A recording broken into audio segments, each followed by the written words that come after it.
주신 하나님의 말씀은 사무엘하 12장 1절에서 15절까지의 말씀입니다.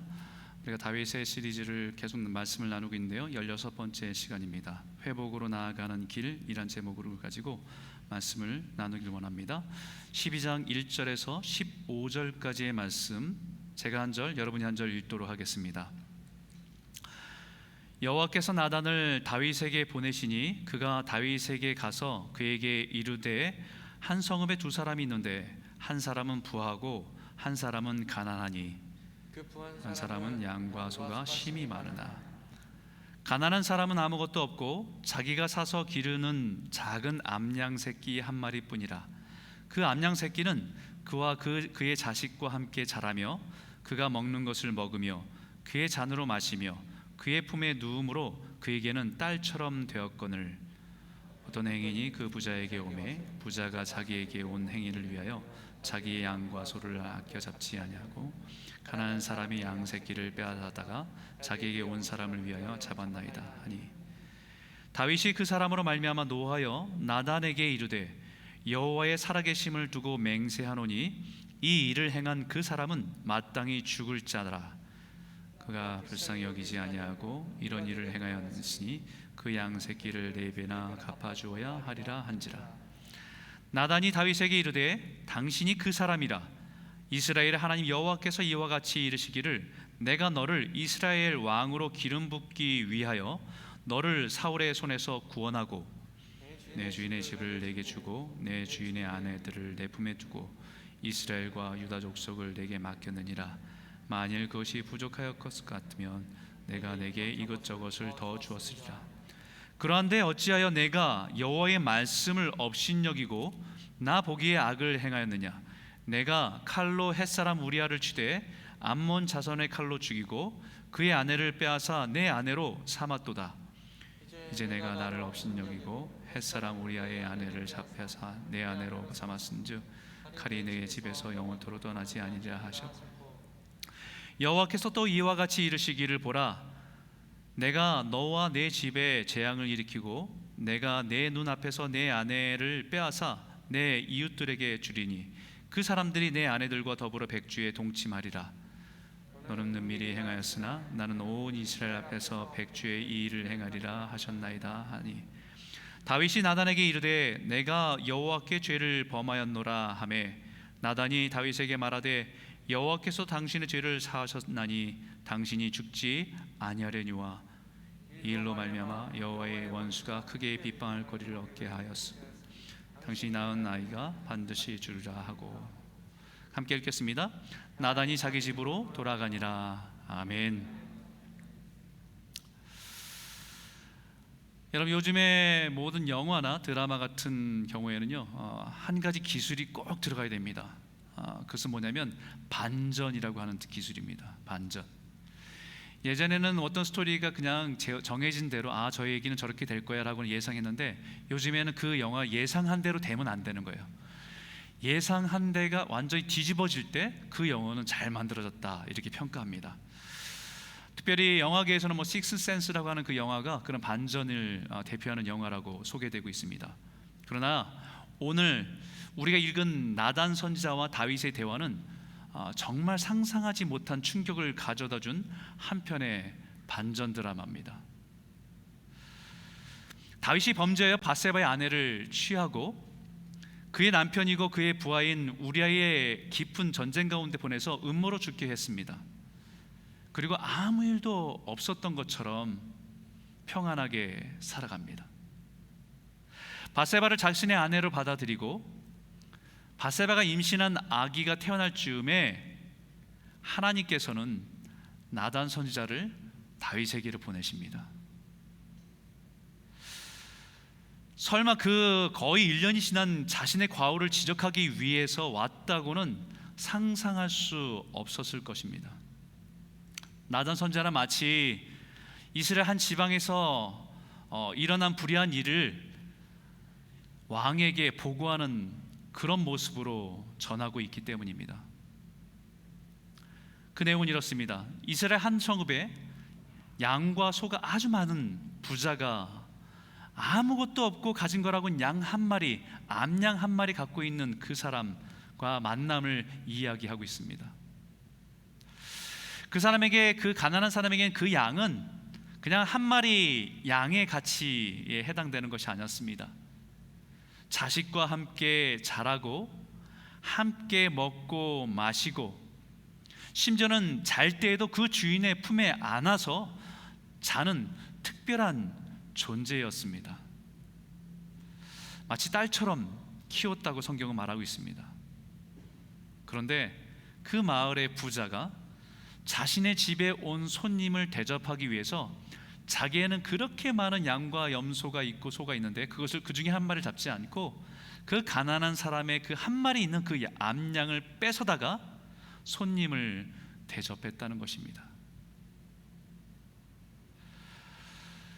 이 이야기를 들은 나단 선자의 이야기를 들은 이 이야기 완전히 몰입된 다윗은 흥분해 버렸습니다. 그리고 이렇게 말하죠. 여호와의 살아계심을 두고 맹세하노니 이 일을 행한 그 사람은 마땅히 죽을 거라. 마땅히 죽을 자라. 다시 말하면 하나님이 뻔히 살아계시는데 어떻게 그런 일이 있을 수 있겠냐라는 얘기입니다. 이 사람은 반드시 죽음을 면치 못할 것이라고 선언해 버립니다. 저는 이 말씀에 다윗의 반응을 보면서 요즘에 떠오른 단어가 하나 있어요. 무슨 단어냐면 내로남불이란 단어예요.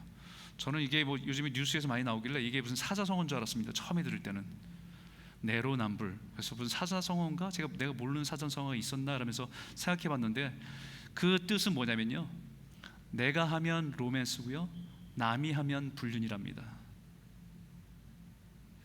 내가 하면 로맨스고 다른 사람이 하면 불륜입니다. 그것을 앞글자만 따서 얘기하는 거지요. 자신이 저지른 죄는 왕이 사랑에 빠져서 행한 아름다운 로맨스고 다른 사람이 하면 그것은 죽일 놈입니다. 죽음을 면치 못할 죄라고 얘기하는 겁니다. 나단 선자가 바로 그 순간에 다윗을 향해서 당신이 그 사람이라, You are the man. 당신이 그 사람입니다.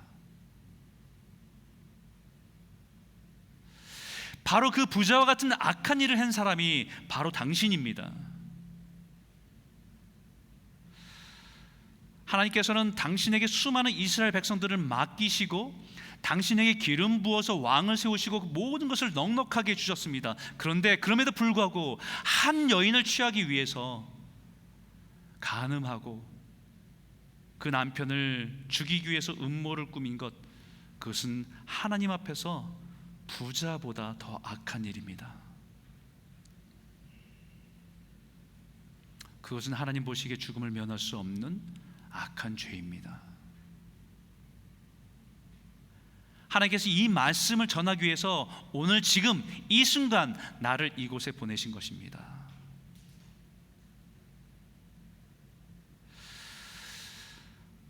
하나님께서는 나단 선지자를 통해서 다윗의 죄를 깨닫게 하고 눈물에 회개하게 하며 다시 하나님의 친밀한 관계를 회복하게 하기 위해서 주신 이 말씀은 오늘 이 자리에 있는 우리를 향해서 주시는 말씀입니다. 우리가 세상의 많은 사람들의 죄를 보면서 우리는 그들에게 신랄한 비난과 정죄를 할 때가 참 많이 있지요. 그런데 때로는 우리는 들키지 않았을 뿐이지 동일한 죄를 우리가 마음에 담고 살아갈 때가 참 많습니다.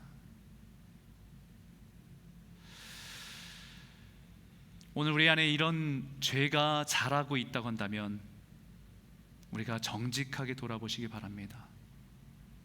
사람들의 눈이 아니라 하나님의 보시기에 악한 죄가 있다고 한다면 오늘 이 말씀은 우리를 회복시키기 위한 나단 선자의 메시지이고, 우리가 다시 회개함을 통해서 하나님께 그 친밀한 관계로 나오기 원하시는 하나님의 마음을 깨닫고 주 앞에 서는 저와 여러분 모두가 되시기를 주의 이름으로 축원합니다.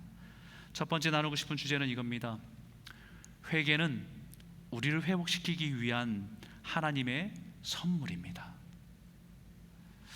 여러분 읽었던 말씀인데 1절에 이렇게 말합니다. 여호와께서 나단을 다윗에게 보내시니 그가 다윗에게 가서 그에게 이르되 한 성읍에 두 사람이 있는데 한 사람은 부하고 한 사람은 가난하니. 이렇게 시작했습니다. 하나님은 나단 선지자를 다윗에게 보내셨다고 말합니다. 다윗의 죄를 깨닫고 회개하도록 나단 선지자를 보내셨다는 것이죠. 재미있는 것은요, 이 나단 선지자의 나단이라고 하는 이 이름의 뜻이 선물입니다. 하나님께서 사랑하시는 다윗을 위해서 준비한 선물입니다. 그것도 1년 동안에 이날을 위해서 준비한 선물이에요. 죄를 지적하고 징계하기 위한 것이라고 하면 바로 다음 날, 아니 다음 주에 그 일이 있고 나서 바로 책망하며 그의 죄를 지적할 수 있었습니다. 하지만 하나님이 1년을 기다리세요. 그리고 나단 선지자를 통해서 이 비유와 같은 이야기를 가지고 자연스럽게 깨달을 수 있도록 하나님 정성스럽게 준비해서 나단을 보내신 겁니다. 정말 나단이 다윗에게 선물일까요? 아니면 폭탄 아닙니까? 폭탄, 시한폭탄. 선물이 아니라 책찍과 같이 느낄 수도 있겠습니다. 아닙니다. 다윗에게 보내신 나단은 하나님의 선물입니다. 다윗을 사랑하시기 때문에 그를 회복시키기 위해서 보내주신 하나님의 선물입니다. 1년 동안 정성스럽게 준비한 하나님의 선물입니다. 나단을 통해서 자신의 죄를 깨닫게 하신 것이 다윗의 인생에 보내신 하나님의 선물입니다. 다윗의 주변에는 수많은 사람들이 있었습니다. 다윗의 죄를 이미 알고 있는 사람들 많았고요. 그러나 주변에 있는 모든 사람들은 쉬거리면서 앞에서는 그를 향해 충성을 다하는 충신된 모습으로 보였지만 뒤에서는 다윗의 모습을 조롱하며 비웃는 사람들로 가득했습니다. 앞에서는 잘하고 충성스러워 보이는 그런 사람들이 다윗의 인생의 축복이 아니라 자신의 목숨을 걸고 정말 다윗이 하나님 앞에서 온전하게 살아가기를 원하고 바라는 이 나단이 다윗의 인생의 최고의 선물입니다. 나단 선지자가 다윗에게 가까이 나아가기까지 얼마나 많은 고민을 했겠습니까? 혹 왕의 심기를 잘못 건드리면 어떻게 될까? 절대 권력자 앞에서 어떤 일을 당하게 될지 알 수 없는 일이었습니다. 다윗에게 나아가라는 명령을 받고 얼마나 많이 기도하고 두렵고 떨리는 마음으로 준비했겠습니까? 그 왕에게 그 사람이 바로 당신입니다 라고 말하기까지, 어쩌면 에스더가 가졌던 죽으면 죽으리라 하는 결단을 가지고 나아가지 않았겠습니까?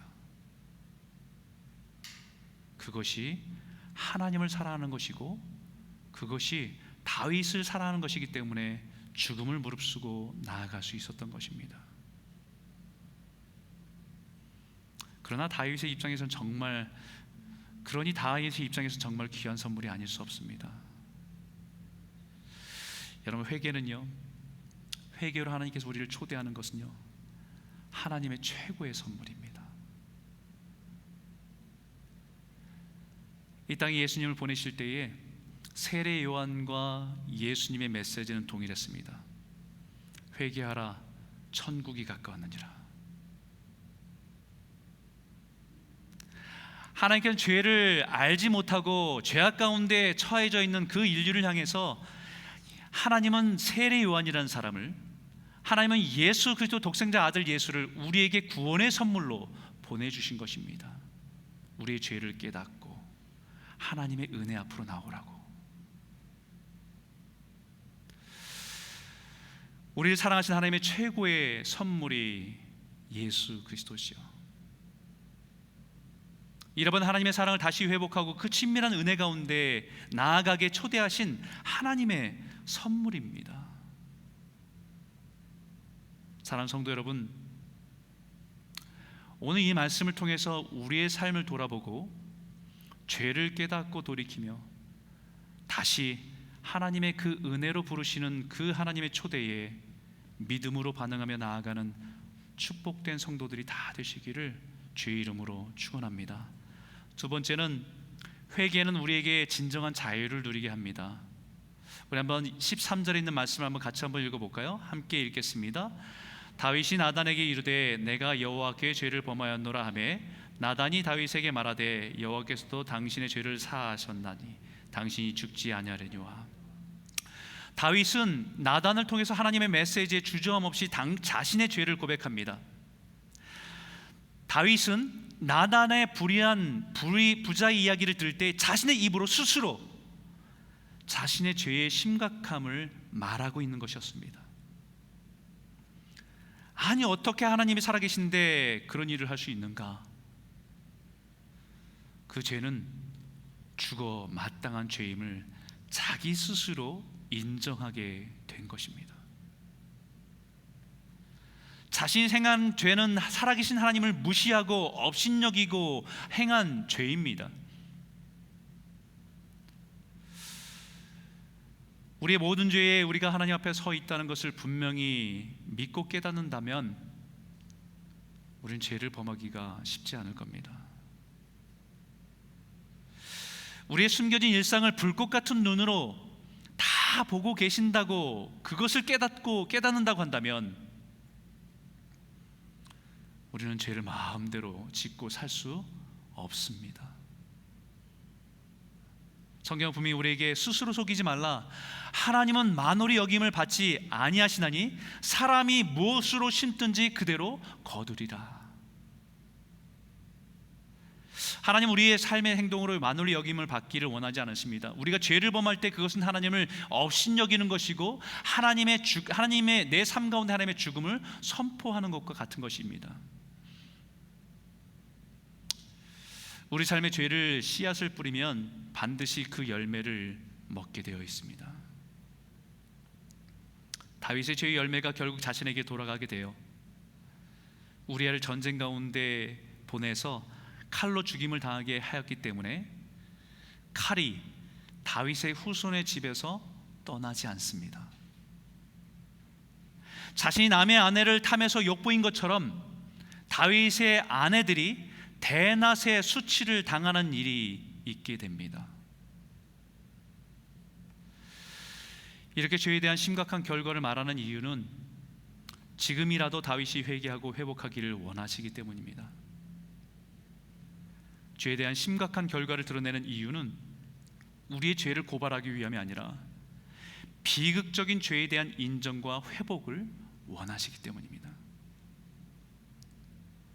예수 그리스도의 십자가의 구원의 소식은 예수 없는 우리의 비참한 현실을 깨달아 내가 죄임을 인정하고 하나님의 은혜 가운데로 회복하기를 원하시기 때문에 우리에게 복음으로 다가오시는 것이지요.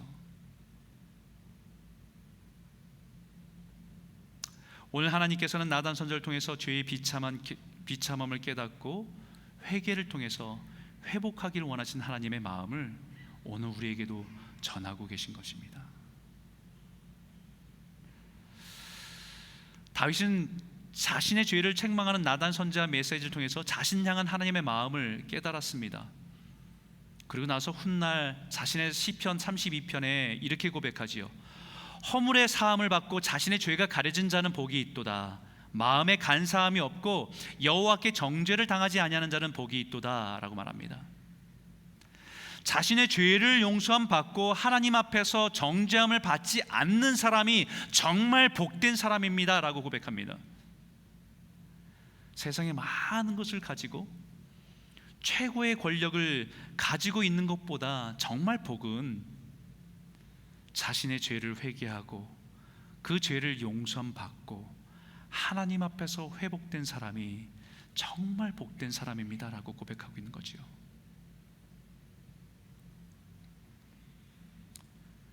그 이유를 오늘 이 말씀에 그 다음 절에 이렇게 고백합니다. 같이 한번 읽어볼까요? 3절과 4절인데 함께 읽겠습니다. 내가 입을 열지 아니할 때에 종일 신음함으로 내 뼈가 쇠하였도다. 주의 손이 주야로 나를 누르시오니 내 진액이 빠져서 여름 가물에 가름같이 되었나이다. 내가 입을 열지 아니할 때에, 다시 말하면요, 자신의 죄를 인정하지 않고 고백하지 않고 회개하지 않고 있을 때에 자신의 영적인 상태를 말하는 겁니다. 주변에 있는 사람들은 다 자신이 행복하게 산다고 생각했을 겁니다. 사랑하는 여인을 아내로 얻었고 그 여인을 통해서 귀한 자녀까지 잉태했으니 매일매일 행복한 삶을 산다고 생각했을 겁니다. 그러나 누구보다 자신을 알고 있습니다. 날마다 죄로 인한 죄책감이 자신을 짓누르고 있고 그 영은 신음하고 있다는 사실을 누구보다 자신은 정직하게 알고 있거든요. 하나님께서는 여러 가지 방법을 통해서 자신의 죄에 대해서 부담을 주고 그 부담의 무게가 점점 커지고 무겁게 짓누르고 있었다는 것을 고백합니다. 자신의 속사람은 영적인 양식을 얻지 못해서 마치 영양실조 상태에 병들어 가고 있다는 것을 느꼈다는 것이죠. 남들에게는 그럴싸하게 보여도 자기의 영은 병들고 있다는 것을 누구보다 잘 알고 있었다는 거예요. 다시 말하면요, 그동안 말을 못했지만 제일 괴로웠던 사람은 다윗입니다. 죄로 인해서 하나님과 친밀한 관계를 누리지 못했고 예전에는 광야에서 하늘을 별을 보면서 찬양만 해도 감사와 감격과 은혜가 있었는데 이제는 모든 것을 다 가졌음에도 불구하고 그 영은 답답함으로 신음하고 있었다는 것을 말하고 있는 겁니다. 인생에 수많은 두려움, 미래에 대한 두려움이 있음에도 신실한 하나님이 나의 목자 되시기 때문에 그는 그곳에서 광야에서 영적인 자유함과 기쁨이 있고 평안을 누렸지만 왕이 되어서도 언약궤가 예루살렘에 돌아오는 것을 보면서 기뻐서 춤추며 예배하는 기쁨과 감격이 있었지만 춤추다가 바지가 벗겨져도 부끄럽지 않았고 체면보다 더 중요하게 생각하는 하나님의 은혜가 있었기 때문에 그것조차 아무런 문제가 되지 않았는데 저희가 그의 인생에 가득하게 되니까 그의 영은 너무 공고한 겁니다.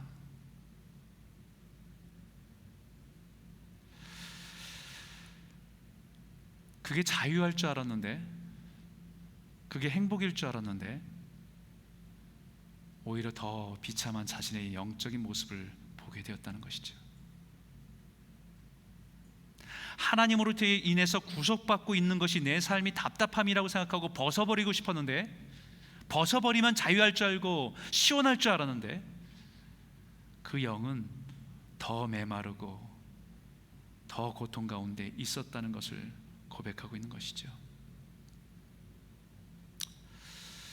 어찌됐든 저 아름다운 여인만 얻으면 행복할 걸 기대했는데 오히려 그 영적인 고통은 더 심각해졌다는 것을 고백하고 있습니다. 그래서 시편 51편에 회개하면서 그가 회복하기를 원했던 마음을 호소하는데 이렇게 고백합니다. 하나님여, 내 속에 정한 마음을 창조하시고 내 안에 정직한 영을 새롭게 하소서. 나를 주 앞에서 쫓아내지 마시고 주의 성령을 내게서 거두지 마소서. 주의 구원의 즐거움을 내게 회복시켜 주시고 자원하는 심령을 주사 나를 붙드소서. 죄로 인해서 고통스러워서 내 영이 즐거움을 잃어버린 채 살아가는 자신의 곤고함을 하나님 앞에 고백하면서 이것이 내 안에서 회복되기를 원합니다라고 고백하고 있는 것입니다. 그 고통이 심해지면 심해질수록 자신의 영의 즐거움이 아니라 세상이 다른 즐거움으로 채우려고 하고 빠져들어가는 자신의 모습에서 이제는 벗어나고 싶다고 고백하고 있는 것입니다. 그것이 중독이지요. 죄로 인해서 눌려있는 다윗의 영이 진정으로 원하는 것은 영적인 자유입니다. 하나님 앞에서 누구도 의식하지 않고 마음껏 찬양하고 기뻐하고 감사하는 삶으로 돌아가고 싶은 그 감정을 고백하고 있는 것입니다. 회개는 그 자유함을 회복하는 유일한 길입니다. 다윗은 나단 선지자를 보내셔서 자신의 부끄러운 죄를 보게 하시고 깨닫게 하신 이유가 있음을 알았습니다. 바로 다윗을 진정한 회개를 통해서 진정한 자유를 누리게 하기 위한 하나님의 은혜였다라는 것입니다. 오늘 이 시간 저와 여러분에게 우리의 삶을 돌아보면서 우리의 죄를 인정하고 고백하고 주님이 주신 진정한 자유함을, 또 예배의 기쁨을, 구원의 즐거움을 회복하는 은혜가 있기를 주의 이름으로 축원합니다. 세 번째는 회개를 통해서 하나님은 우리의 삶을 온전함으로 이끌어 주십니다. 온전함으로 이끌어 주세요. 온전함을 이끌어 주신다는 것은 죄를 짓기 전으로 모든 것이 되돌아간다는 의미는 아닙니다. 죽었던 우리아가 살아나고 밧세바는 다시 그의 아내로 돌아가는, 죄로 깨어지기 전의 모습으로 돌아가는 것이 온전함이 아닙니다. 회개하면 창녀와 같은 그 사람을 하나님의 순결한 처녀같이 대하는 것이지, 창녀로 살면서 행한 모든 일들이 사라지는 것은 아닙니다. 살인자가 회개하면 하나님께서 그를 깨끗한 사람으로, 하나님께서 의로운 사람으로 인정하고 보시는 것이지, 그가 행한 모든 것들이 원래대로 돌아가는 것은 아닙니다. 죽은 사람이 다시 살아나지도 않고 깨어진 가정이 다시 회복되지도 않습니다. 그래서 다윗의 시편 51편에 이렇게 고백합니다. 같이 한번 읽겠습니다. 함께 읽겠습니다. 하나님이여, 주의 인자를 따라 내게 은혜를 베푸시고 주의 많은 긍휼을 따라 내 죄악을 지워주소서. 나의 죄악을 맑게 씻으시며 나의 죄를 깨끗이 제하소서. 무릇 나는 내 죄가를 아오니 내 죄가 항상 내 앞에 있나이다. 회개를 통해서 하나님께 용서함을 받았어도 자신의 죄의 결과는 항상 내 앞에 있다라는 것입니다. 죄의 결과를 안고 살아가는 것입니다. 그만큼 죄는 무서운 것입니다. 그러나 감사한 것은 그 죄의 결과를 안고 살아가지만 하나님께서는 회개하고 용서를 구하는 그 사람을 넉넉히 그 고통을 감수하고 이겨내며 살아갈 수 있도록 은혜로 채워주시고 인도하신다는 것입니다. 그것이 하나님의 온전함입니다. 그 모든 죄의 결과를 끌어안고 넉넉히 이겨내게 하시고 은혜로 붙드시는 하나님의 사랑이 있기 때문에 하나님의 사람으로 온전하게 살아갈 수 있게 하시는 것입니다. 온전하다는 것은요, 하나님의 은혜로 채움을 받았다는 거예요. 나는 여전히 깨어져 있고 여전히 상처가 있고 여전히 부족하지만 온전하다는 것은 하나님의 은혜로 내 삶을 가득 채웠다는 것이 온전함입니다. 사람들이 볼 때는 좋아 보여도, 모든 것이 다 잘 되는 것 같아 보여도 하나님 보실 때는 온전하지 않을 수 있습니다. 우리가 볼 때는 완전한 가정, 정말 완전한 가정같이 보여도 하나님 보실 땐 그렇지 않을 수 있습니다. 다윗은 우리아가 죽고 나서 밧세바를 자신의 아내로 삼았습니다.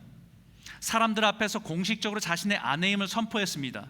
그런데 하나님은 다윗의 죄 가운데 있을 때는 밧세바를 다윗의 아내로 인정한 적이 없습니다. 9절에 말할 때도요, 1년이 지났는데 그의 아내를 빼앗아. 10절에도 햇사람 우리아의 아내를 빼앗아라고 얘기합니다. 나는 아내를 얻었다 라고 하는데 하나님은 그의 아내를 빼앗았다라고 말합니다.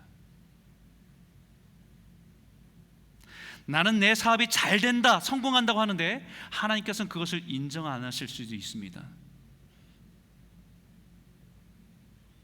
그것은 성공이 아니라 하나님과 사람을 속이고 착취한 도둑질이다 라고 말할 수 있다는 거죠. 나는 우리 자녀들이 공부를 잘해서 좋은 대학에 간다고 하나님의 축복이라고 말하는데 하나님은 그것을 인정하지 않을 수 있습니다. 하나님은 오히려 네 자녀가 믿음과 신앙을 잃어버리고 영적으로 방황하는 것이다 라고 말할 수도 있어요.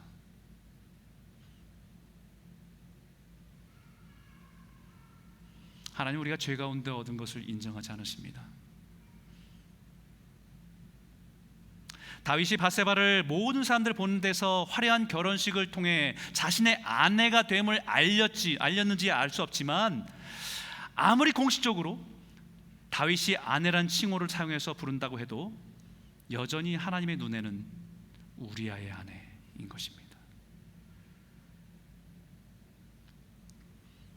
다윗은 스스로 밧세바는 나의 아내라고 말해도 하나님은 그 가정을 인정하지 않으신 겁니다.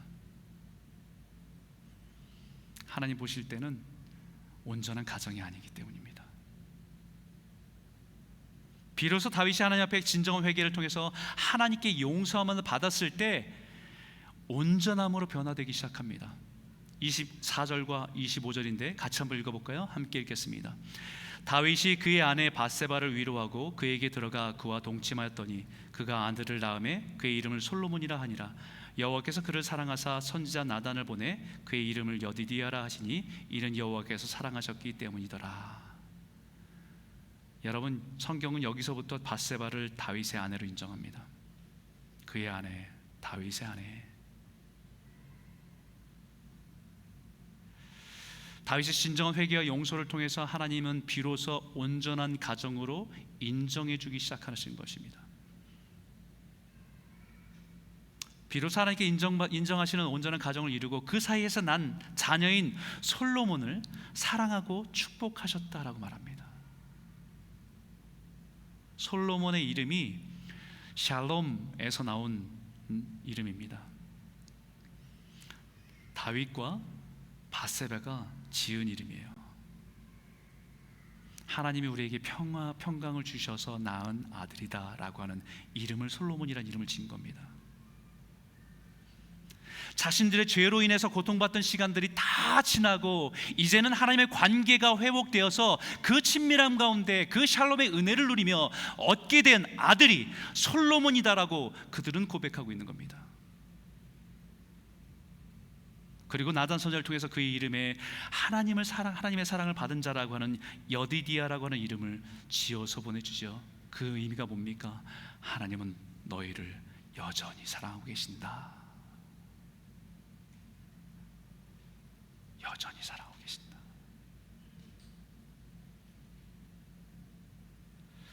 비로소 하나님 앞에서 온전함으로 선 가정과 삶으로 다시 시작할 수 있도록 하나님께서는 은혜를 베푸신 것입니다.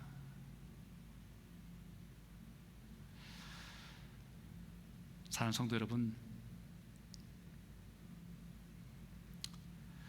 우리는 지난 1년 반이 넘는 시간에 참 많은 것들이 우리 안에 변화들이 생겼어요.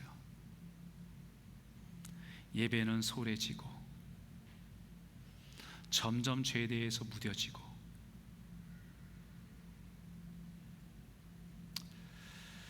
마음을 열고 하나님께 부르짖으며 기도한 지가 언제인지, 정말 예배하면서 기도하면서 내 죄를 보고 눈물로 통곡하며 기도한 적이 언제인지,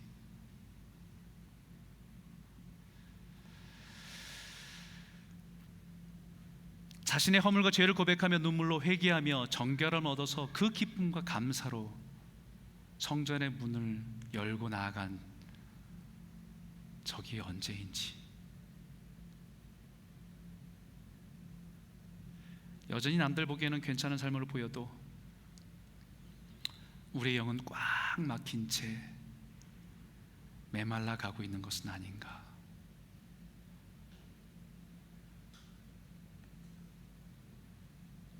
주님은 우리를 회개의 자리로 부르십니다. 우리의 영적인 자유함을 위해서 우리를 부르십니다. 우리의 온전한 삶을 회복하기 위해서 우리를 부르십니다. 회개는 고통이지만 회개는 하나님의 선물입니다. 이 말씀을 통해서 다시 회개의 은혜가 회복되고 그 축복이 우리 안에 다시 풍성히 누려지는 은혜가 있기를 주의 이름으로 축원합니다. 우리 한번 같이 한번 기도할까요? 우리 이 시간 기도할 때 우리 좀 가슴에 손을 얹고 좀 기도했으면 좋겠습니다.